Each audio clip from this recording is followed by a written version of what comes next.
Siempre lista para servir. Mi nombre es Marisol Actún y formo parte del equipo de formación.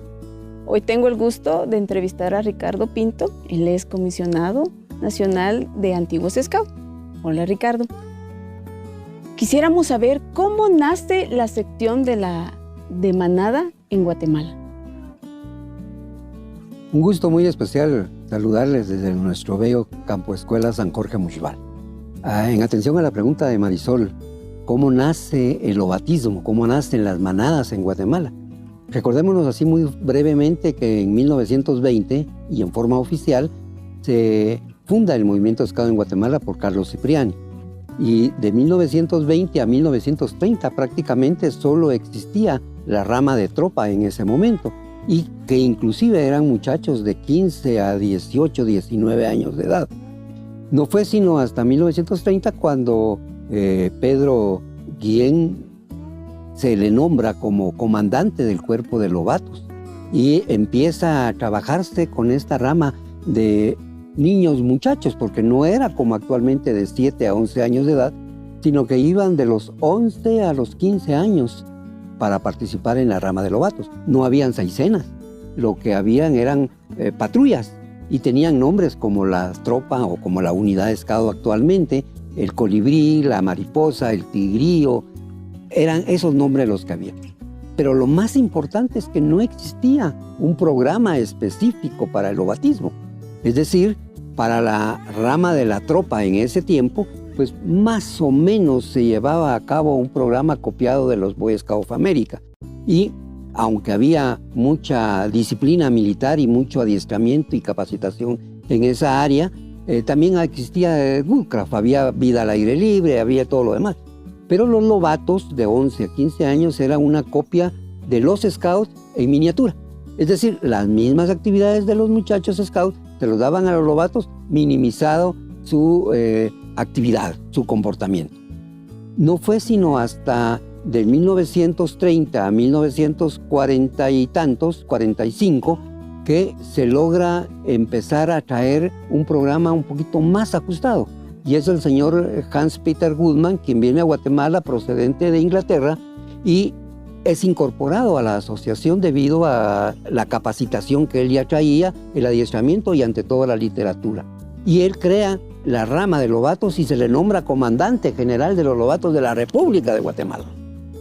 Eso fue en 1942. Sin embargo, el programa de lobatismo aún no llegaba a tener como tal. Seguía el nombre de patrulla, aunque al final ya se le llamaban lobatos. Pero en 1946, en la primera conferencia Scout Interamericana que se desarrolla en Bogotá, Colombia, se definen temas específicos de cada rama y en relación con el lobatismo se crea el nombre de manada de lobatos. Se le llaman lobatos y ya no como en antaño que se le llamaban Scout Junior o se le llamaban lobesnos o se le llamaban Scout pequeños, sino que se le llaman ya lobatos a partir del año 46. Se crean las saicenas con nombres de colores, se crean también el grupo, valga la repetición, saicenas con 6 niños en cada una de ellas, se crea el nombre y el cargo de jefe y subjefe de manada, y ante todo se crea un programa. El lema "Lo mejor" aparece en 1946 y el método se empieza a divulgar de una forma más adecuada. Recordemos que el lobatismo a nivel mundial nace en 1916 y a través de Vera Barclay, de el mismo Baden Powell, de Percy y también de Royal Kipling, que apoya con el libro de las Tierras Vírgenes. Pero en Guatemala, regresando, es a partir del año 46. Luego en el año 90 se da otra etapa muy importante en el lobatismo, y es no solo en el lobatismo, pues en las diferentes secciones, y es en la 22 Conferencia Scout Interamericana, cuando se crea la política del joven, la política del programa del joven en cada uno de los grupos Scout.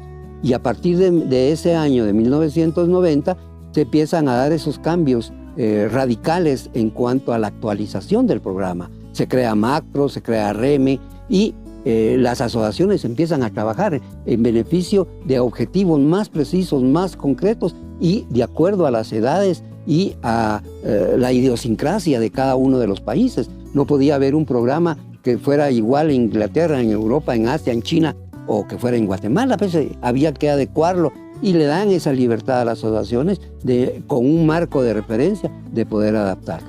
Y esa ha sido así una forma muy corrida, digámosle, en una forma muy rápida, un panorama de lo que fue el lobatismo en Guatemala.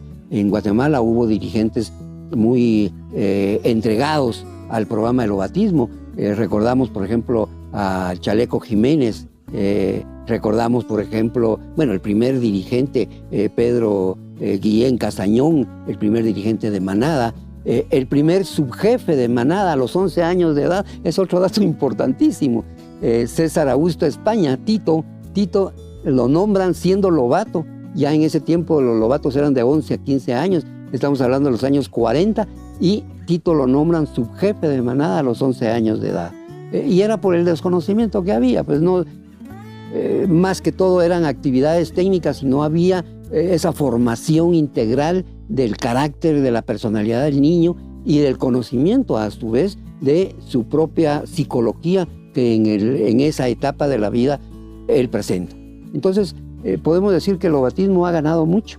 Actualmente pues tenemos cursos de adiestramiento, hay literatura, hay información, va gente a otros países, las redes sociales, la informática, todo eso nos ha apoyado demasiado. Cosas que en antaño no existían, ni literatura, ni capacitación. Excuso decir que hasta 1950 se le entrega la insignia de madera a la primera persona en Centroamérica, que es Armando Galvez Castro. Un año antes, en el 49. Y en el año 50 se le nombra guía de Aquelas, que guía de Aquelas significa un capacitador, un adiestrador nombrado por Gilbert Park con 4 maderos que pueden dirigir cursos de insignia de madera en toda el área centroamericana. Él es nombrado por Gilbert para Centroamérica. Y Armando empieza a dar cursos a granel, no solo en Guatemala, y no obstante, él sigue capacitándose, va a Jamaica, va a México, estuvo en Cuba capacitándose y da cursos. Inclusive, hace una anécdota, hace un poco tiempo, el año pasado, participaba yo en un evento a nivel sudamericano y un ingeniero, Piedrahíta es el apellido, me decía: tú eres de Guatemala, qué bueno, qué lindo. Aquí vino por primera vez un amigo y compañero tuyo, Armando Galvez Castro, vino a Medellín, Colombia, en 1960 y nos dieron el primer curso en cine de madera y quien lo dictó fue un compatriota tuyo. Bueno, gracias, te agradezco. Con Armando participamos, él fue mi jefe como miembro del Servicio Scout Profesional y era una persona muy capaz, muy inteligente y ante todo con una sabiduría scout tremenda. Eso podríamos platicar en términos muy generales de lo que ha sido el lobatismo en Guatemala y la prosperidad que esperamos siga teniendo para bienestar de nuestros chicos y chicas, por supuesto. Muchas gracias, Ricardo, por todo ese conocimiento compartido. Estamos muy agradecidos por aceptar esta entrevista. Y a ustedes los invitamos siempre a estar atentos a todas nuestras entrevistas porque tenemos mucho más que aprender. Siempre lista para servir. Listo.